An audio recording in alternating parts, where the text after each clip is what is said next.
Hi everyone, welcome to our weekly live immigration attorney chat. I'm attorney Megan Pastrana of Immigration for Couples, and I'm excited to be here with all of you today.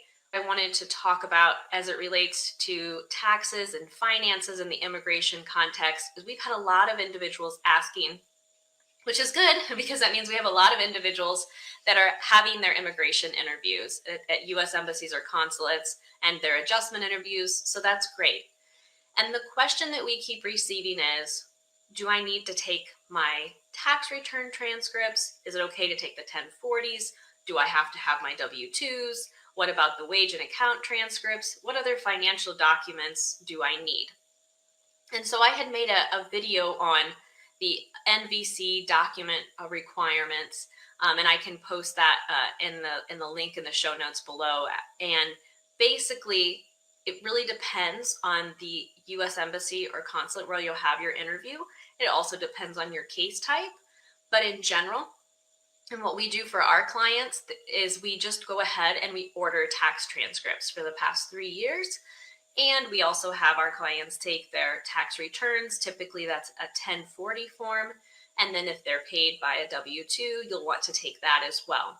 There are some U.S. embassies and consulates that say they only want, or that they prefer tax transcripts rather. And immigration has kind of gone back and forth about whether or not they prefer the tax return transcripts, or if they prefer the taxes with the W-2 and accompanying forms.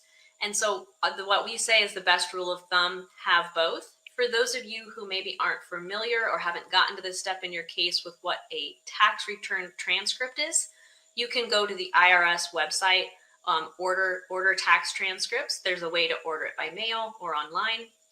If you order it by mail, they typically come within 5 to 10 days. And so that's what we do for our clients, and that's what we recommend rather, is that you go ahead and order those and then also have your tax returns with the W-2s, just to have both, just to be safe.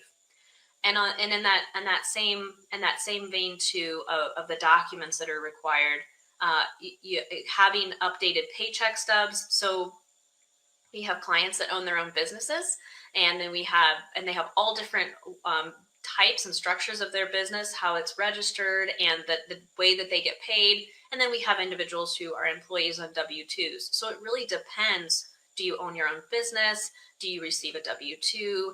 And what kind of financial records you have as to what other financial documents you would need. In general, the requirement is typically 3 months of paycheck stubs and proof of employment, a letter from your employer that lists your position and date of employment. And like I said, for entrepreneurs, it's a little different. There's other requirements, but in general, those are the financial documents that would be required. And you would definitely want to check the prepare for your interview on the NVC website to make sure that the specific embassy or consulate that you're following their instructions. So it really just depends. And then if you're talking about an adjustment of status interview, like I said, having those tax return transcripts plus your taxes and financial forms are really, really important.